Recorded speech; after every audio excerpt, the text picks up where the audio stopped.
நீங்கள் பார்த்துக் கொண்டிருப்பது உங்கள் விஜய். அவளுக்கு சூரஜ கல்யாணம் பண்ணிக்க பிடிக்கல.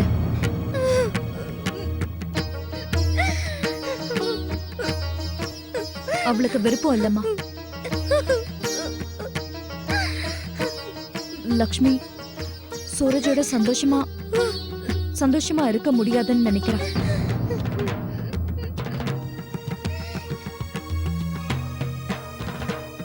லக்ஷ்மி,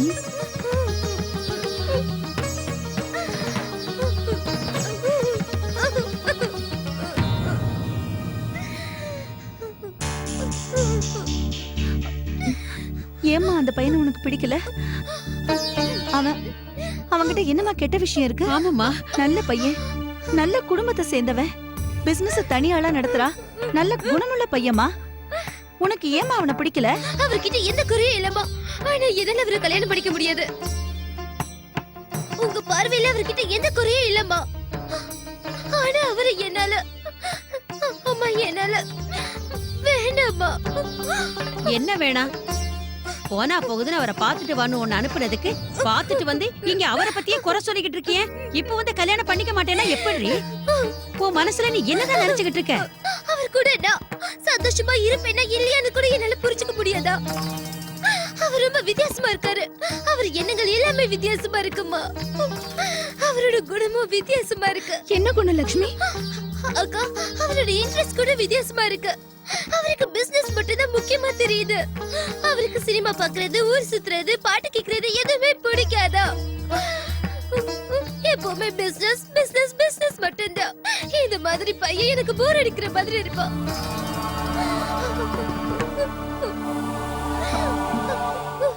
கல்யாணம் வேண்டாம்னு சொல்றதுக்கு இதெல்லாம் ஒரு காரணமா? பாட்டு கேட்க மாட்டாரு, சினிமா பார்க்க மாட்டாரு. கேட்டீங்களாக்கா? பிசினஸ் நல்லா பண்றான்னா கல்யாணம் பண்ணிக்க மாட்டேங்கிறாளே இந்த பொண்ணு. என்ன நீ, உனக்கு மூளையில குழம்பி போச்சா என்ன? நீயே உன் வாழ்க்கையில மண்ணள்ளி போட்டுக்காது, புரியுதா? அம்மா ப்ளீஸ், உங்களுக்கு இதெல்லாம் புரியாது. உனக்கு என்னதான் வேணும் லக்ஷ்மி? மாப்பிள்ளனா ஒழுக்கம், கலாச்சாரம், குணம் இதெல்லாம் தான் பாப்பாங்க. இது எல்லாமே அவகிட்ட நிறைய இருக்குமா. அம்மா, உங்களுக்கு என் ஃப்ரெண்ட் மாலினிய தெரியும்ல? அவளுக்கு இப்படிதான் அவசரமா கல்யாணம் ஆச்சு. ஆனா இப்ப அவ சந்தோஷமாவே இல்ல. ஏன்னா அவ புருஷன் குணம் வித்தியாசமா இருக்கா. அவளுக்கு அவரை சுத்தமா பிடிக்கவே இல்ல. லக்ஷ்மி, குணத்துல என்ன இருக்கு? காலப்போக்கில் அது எல்லாத்தையும் மாத்திக்கலாம். ஆமா லக்ஷ்மி, அவர் தெளிவா பேசுறாரு, நல்ல மனசு இருக்கு. இதுக்கு மேல என்ன வேணும்? ஒவ்வொரு மனுஷங்களும் ஒவ்வொரு மாதிரி தான் இருப்பாங்க. அக்கா, இவர் ரொம்ப வித்தியாசமா இருக்காரு, விசித்திரமா இருக்காரு. ப்ளீஸ் பா, இவருக்கு என்ன கல்யாணம் பண்ணி வச்சிடாதீங்க. நான் அவரோட நிச்சயமா சந்தோஷமா இருக்க மாட்டேன். லக்ஷ்மி, என்னதான் நினைச்சிட்டு இருக்க உன் மனசுல? ஒரு தடவை அவர் சந்திச்சதுல கல்யாணமே வேணாங்கிற அளவுக்கு தெரிஞ்சு போச்சா உனக்கு? பிடிவாதம் பிடிக்கிறேன்னு போனா போதுன்னு அனுப்புனேன். நீயே உன் இஷ்டத்துக்கு எதையாவது தெரிஞ்சுக்கிட்டு கல்யாணம் வேண்டாம்னு முடிவு பண்றதுக்கு நான் உன்னை அனுப்பல. நாங்கெல்லாம் இருக்கோம்ல, நாங்க எல்லாம் பார்த்து விசாரிச்சுதான் முடிவுக்கு வந்திருக்கோம். நீ உன் முடிவை சொல்ல வேண்டிய அவசியம் இல்ல. உனக்கு இந்த வயசுல என்ன புரியும் லட்சுமி? பெரியவங்க நாங்க முடிவு பண்றோம்ல. அம்மா ப்ளீஸ் புரிஞ்சுக்க முயற்சி பண்ணுங்க. வாயை மூடு நீ. ரொம்ப வாக்குவாதம் பண்ற. ஒரு தடவை உங்க அப்பாவை பத்தி யோசிச்சியா? அவர் என்ன நினைப்பாரு? பெரியப்பா என்ன நினைப்பாரு? நான் சம்மந்தி அம்மாவுக்கு என்ன பதில் சொல்லுவேன் சொல்லு? ஏன் சந்தோஷம் உங்களுக்கு முக்கியமா இல்லையா?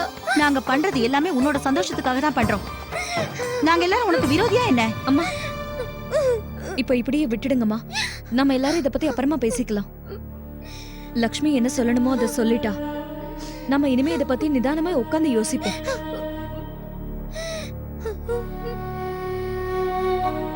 அம்மா, எவ்வளவு சந்தோஷமா இருந்தா உன் அம்மா.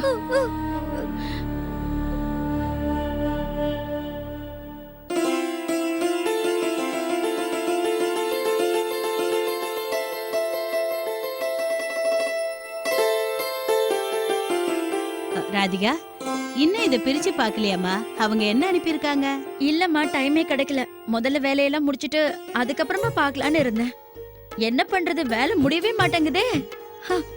ஆமா, வேலை வேலைன்னு சொல்லி இப்படி சாப்பிடாம இருந்தா என்ன அர்த்தம்? காலையில இருந்து நீங்க எதுவுமே சாப்பிடல. ராதிகா, நீ ஏமா இங்க வந்த? நீ போய் முதல்ல ரெஸ்ட் எடுத்துக்கோ, நான் சாப்பிட்டுக்கிறேன். ஆமா, காலையில இருந்து நான் ரெஸ்ட் எடுத்து தானே இருக்கேன். முதல்ல வந்து நீங்க உட்கார்ந்து சாப்பிடுங்க வாங்க அம்மா இவ உட்காருங்கம்மா அவ சாப்பிடுங்க கரெக்டா தான் சொல்றா. இந்தாங்க முதல்ல சாப்பிடுங்க என் கை அழுக்கா இருக்குமா? அது பரவாயில்ல.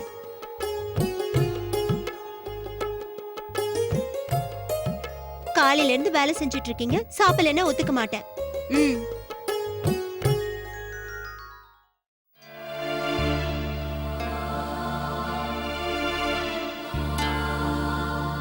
நான் அவர்கிட்ட என்னன்னு சொல்லுவேன்? இந்த பொண்ணு என்ன பிரச்சனையில மாட்டி விட்டுட்டாளேக்கா. கல்யாணமே வேண்டான்னு மறுக்கிறா. இப்ப சம்பந்தம் வேண்டானா நம்ம சொல்றது? அம்மா இது பாருங்க, ஆரம்பத்துல அவங்களுக்கு கஷ்டமா இருக்கலாம், ஆனா அவங்களும் புரிஞ்சுப்பாங்க. லக்ஷ்மிக்கு அந்த பையனை பிடிக்கலன்னு சொல்லும்போது அவளுக்கு அவனை கல்யாணம் பண்ணி கொடுக்கறது தப்புமா, ரொம்ப தப்பு. சம்மதத்தை உடைக்கிறது நல்லது இல்ல அர்ச்சனா. கரெக்ட் பெரியமா, ஆனா இது நம்ம லக்ஷ்மியோட வாழ்க்கை பிரச்சனை இல்லையா? நாம அவளோட சந்தோஷத்தை தானே பார்க்கணும். அவ வேண்டான்னு சொன்னதுக்கு அப்புறமா அவளை வற்புறுத்தி கல்யாணம் பண்ணி கொடுக்க முடியுமா? பெரிய பிரச்சனையில மாட்டி விட்டுட்டா. என்னால பெரியவர்கிட்ட இது சொல்ல முடியாதுக்கா. ஆனா அம்மா சொல்லிதானமா ஆகணும். பெரியப்பா கிட்ட சொல்லாம நாம இந்த வரன் வேண்டான்னு அவங்க கிட்ட சொல்ல முடியாதே. நான் எப்படிம்மா சொல்லுவேன்? நான் எதுக்காக லட்சுமியை சூரஜ பாத்துட்டு வரட்டும்னு அனுப்புனேன்? 2 பேரும் ஒருத்தர் புரிஞ்சுப்பாங்கன்றதுக்காக தானே. இப்படி பாத்துட்டு வந்ததுக்கு அப்புறம் கல்யாணமே வேண்டான்னு அவ சொல்லுவான்னு எனக்கு எப்படி தெரியும்? பெரியவர்கிட்ட எப்படி பேசுவேன்? அவருக்கு எந்த விஷயமும் தெரியாது. என்ன பெரியப்பாக்கு இந்த விஷயம் தெரியாதாம்மா? லக்ஷ்மி பையனை பார்த்தா அவ சந்தோஷப்படுவான்னு தானே அனுப்புனேன். பெரியப்பாக்கு எதுக்கு சொல்லணும்னு விட்டுட்டேன்.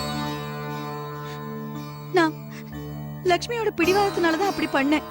அவ பேச்ச கேட்டேன். இப்ப நம்ம பிரச்சனையை சந்திக்க வேண்டியிருக்கு. சந்தோஷமா என் பொண்ணு வருவான்னு நினைச்சேன்.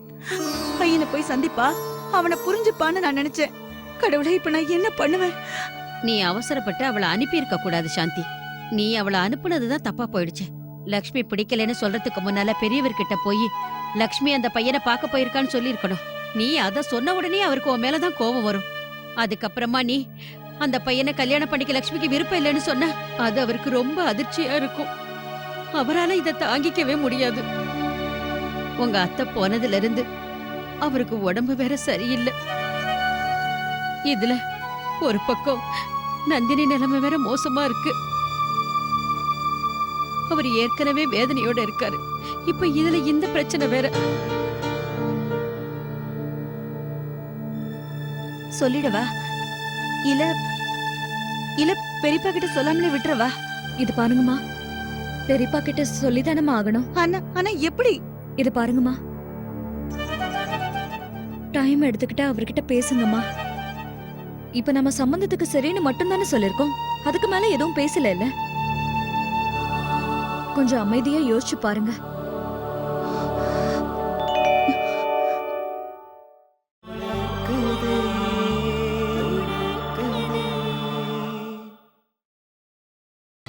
நீங்கள் பார்த்துக் கொண்டிருப்பது உங்கள் விஜய்.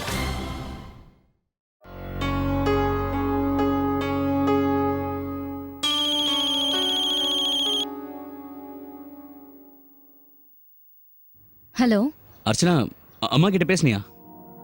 பேசுனீங்க. அம்மா ரொம்ப கவலையா இருக்காங்க. பெரியப்பா கிட்ட எப்படி பேசுறதுனே அவங்களுக்கு ஒண்ணும் புரியல. ஏன்? பெரியப்பா சூரஜ் மீட் பண்றதுக்கு பெர்மிஷன் கொடுத்தாருன்னா கண்டிப்பா அதுக்கு ஒரு ரீசன் இருக்கும். லக்ஷ்மி அவரை மீட் பண்ணணும், ஒருத்தருக்கு ஒருத்தர் புரிஞ்சுக்கணும்னு நினைச்சிருப்பாரு. அது அது என்னன்னா, அந்த விஷயத்த அம்மா யார்கிட்டயும் சொல்லல. என்ன? சூரஜ் நமக்கு பிடிச்ச மாதிரி லக்ஷ்மிக்கும் சூரஜ் பிடிச்சிரும்னு நினைச்சாங்க. இப்படி எல்லாம் நடக்கும்னு முதல்ல யாருக்கு தெரியும்? அர்ச்சனா, என்னதான் நடந்துட்டு இருக்கு? ஒரு வேளை ஒழுங்கா நடந்ததுன்னா இன்னொரு வேளை ஒழுங்காவே நடக்க மாட்டேது. இப்ப நாம என்ன பண்றது? அம்மா வாய்ப்பு கிடைக்கும் போது பெரியப்பா கிட்ட பேசுறேன்னு சொல்லிருக்காங்க. ஓகே அர்ச்சனா, ஒரு முக்கியமான மீட்டிங் ஒன்று இருக்கு. அதை முடிச்சுட்டு நான் வீட்டுக்கு வந்து உங்ககிட்ட பேசுறேன். அப்புறம் அர்ச்சனா, நீ தயவு செஞ்சு கவனமா இரு. தேவையில்லாம நீ டென்ஷன் ஆயிட்டு இருக்காத, அப்புறம் உனக்கு தான் ப்ராப்ளம் ஆகும். கார்த்திக், நான் கவனமா தான் இருக்கேன். டேப்லெட்ஸையும் நான் நேரத்துக்கு சாப்பிடுறேன். எல்லாத்தையும் நல்லா தான் சொல்லுவேன், ஆனா ஒன்னும் செய்ய மாட்டேன். நீங்க ஒன்னும் டென்ஷன் ஆகாதீங்க. இந்த தடவை நான் கவனமா இருப்பேன். சரி, நான் வீட்டுக்கு வந்ததுக்கு அப்புறம் பேசுறேன். ஃபோன் வச்சிடுறேன். ஓகே, பாய். பாய்.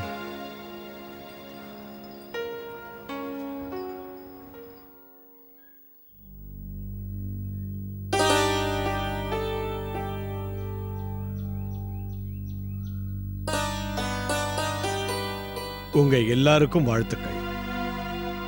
வாழ்த்துக்கள். வாங்க பெரியப்பா, இந்தாங்க ஆமா, ஆர்த்தி எடுத்துக்கோங்க. எடுத்துக்கிறேம்மா. அந்த கடவுளுக்கு தான் நன்றி சொல்லணும். நம்ம வீட்ல எல்லாமே நல்லபடியா நடக்குது. இந்தம்மா, இந்த பிரசாதத்தையும் எல்லாருக்கும் கொடு. இந்தா. ஆமா, இது என்னது? நம்ம லக்ஷ்மியோட கல்யாணம் நிச்சயமாயிருக்கு. அதோட புது ஆபீஸோட வேலையும் ஆரம்பிக்கலாம்னு நினைக்கிறேன். அதனால தான் உங்க எல்லாரையும் நாங்க வாழ்த்துறோம். அடுத்த வாரம் பூமி பூஜைக்கான ஏற்பாடுகளை பண்ணிட்டு இருக்கோம். கார்த்திக்கும் அதை தான் கவனிச்சிட்டு இருக்கான். பூமி பூஜைக்கு தெரிஞ்சவங்க எல்லாரையுமே கூப்பிடணும், சரியா? குறிப்பா நம்ம ஜெயசீலன்னா கண்டிப்பா கூப்பிட்டே ஆகணும். ஏன்னா நமக்கு இப்போ சம்மந்தி ஆயிட்டார்ல. சரிண்ணா, நீங்க எதுக்குமே கவலைப்படாதீங்க. நாளைக்கு லிஸ்ட் ரெடி பண்ணி எல்லாருக்கும் தகவலை சொல்லிடுறேன். நம்ம சம்மந்திக்கு போனோ லெட்டரோ வேண்டாம், நேர்லயே போய் அவரை இன்வைட் பண்ணுவோம். பரிசு ஸ்வீட் எல்லாம் வாங்கிட்டு போ. இதெல்லாம் பார்த்து அவர் நாம சந்தோஷமா இருக்கோன்றத புரிஞ்சுக்கணும். என்னங்க, அப்படி என்ன அவசரம் அவங்கள கூப்பிடணும்னு சொல்லி கொஞ்சம் யோசிச்சு கூப்பிடலாமே. இதுல யோசனை பண்றதுக்கு என்ன இருக்கு? ஏற்கனவே எல்லாத்தையும் பேசி முடிச்சாச்சுல. ஆனா எனக்கு என்ன தோணுதுன்னா, நீங்களும் என் கூட வாங்க. ஒருத்தருக்கு ஒருத்தர் பார்த்து பேசினா தான் உறவுகள் பலப்படும். நீங்க வரீங்களாண்ணா? சரி, நாம சேர்ந்தே போலாம். கொஞ்சம் இருங்க. அது வந்து நீங்க அங்க போக வேண்டியதில்ல. என்னாச்சு? நல்ல காரியம் நடக்கும்போது தெரிஞ்சவங்க எல்லாரையும் கூப்பிடுறதான முறை.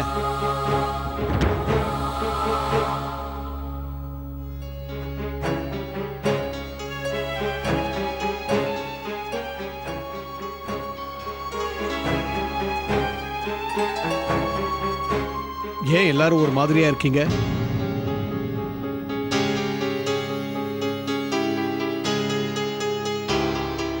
அது என்னன்னா, லக்ஷ்மி சூரஜ கல்யாணம் பண்ணிக்க மாட்டேன்னு சொல்லிட்டா.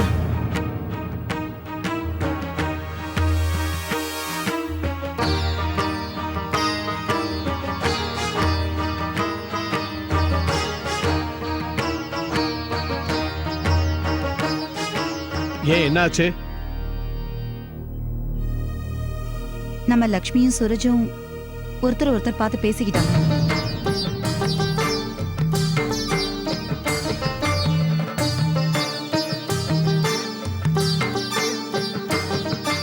எப்போ? அது நேத்து தாங்க. ரெஸ்டாரண்ட்டுக்கு போயிருந்தாங்க. அவரை பார்த்துட்டு வந்ததுக்கு அப்புறம் கல்யாணம் வேண்டான்னு சொல்லுவான்னு நான் நினைக்கலங்க. என்னாச்சு? ஏன் அவ கல்யாணத்துல இஷ்டம் இல்லைன்னு சொன்னா? நான் தான் கல்யாணத்துக்கு சம்மதம் சொல்லிட்டேன்ல. ஆமா. அப்படி இருக்கும்போது இதெல்லாம் எப்ப நடந்தது? என்னம்மா இதெல்லாம்? நம்ம வீட்டு பொண்ணு எப்படி அந்த பையனை பார்க்க தனியா போனா? உங்ககிட்ட பர்மிஷன் வாங்கினாளா? என்னங்க, எனக்கு ஒன்றும் தெரியாது. லக்ஷ்மி கூட இப்பதான் சொன்னா. அந்த பையனை பார்க்க லக்ஷ்மிக்கு அனுமதி கொடுத்தது யாரு? அவ உங்ககிட்ட கேட்டாளா? உங்க எல்லார்கிட்டயும் தான் நான் கேக்குறேன். அது நான் தான் அனுமதிச்சேன். நீ அனுமதி கொடுத்தியா? என்கிட்ட ஒரு வார்த்தை கேட்கணும்னு தோணலையா உனக்கு? கல்யாணத்துக்கு முன்னாடி ஒரு பொண்ணு தனியா எப்படி மாப்பிள்ளைய சந்திக்கலாம்? நம்ம குடும்ப வழக்கம் என்னன்னு தெரியாத உனக்கு?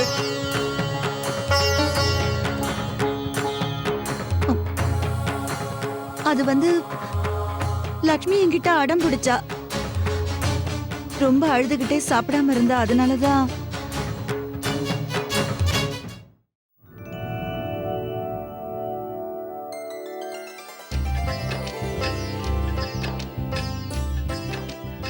அட, இது ரொம்ப அழகா இருக்கு. அழகா இருக்கு. ரொம்ப நல்லா இருக்குல்ல? இத கொஞ்சம் புடி.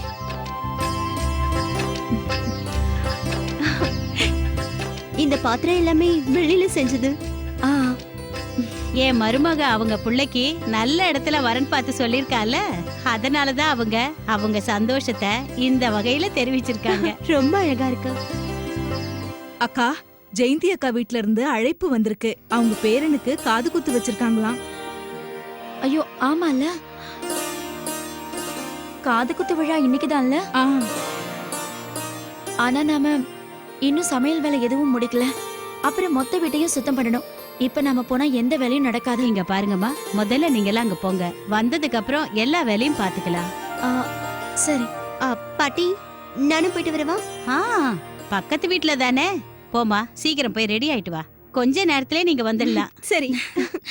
கிளம்பு.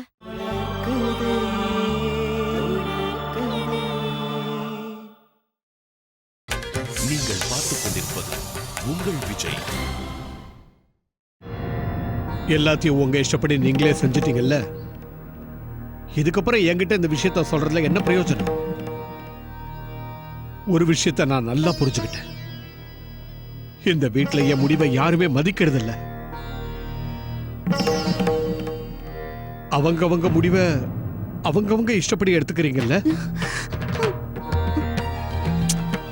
என்ன சாந்தி இது? என்கிட்ட நீ ஏன் முன்னாடியே சொல்லல? அது வந்து லக்ஷ்மி பிடிவாதம் பிடிச்சாங்க, அதனாலதான் நான் ஒத்துக்கிட்டேன். ஆனா நீங்க என்ன மன்னிச்சிடுங்க. இந்த விஷயத்த உடனடியா ஜெயசேலனுக்கு சொல்லி ஆகணும். பெரியப்பா, இத பத்தி நானே அம்மா கிட்ட சொல்லிடுறேன்.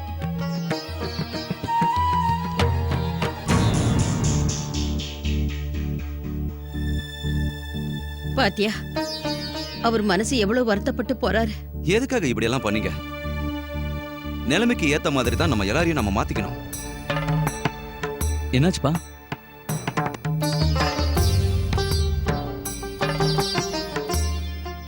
அம்மா, என்னமாச்சு?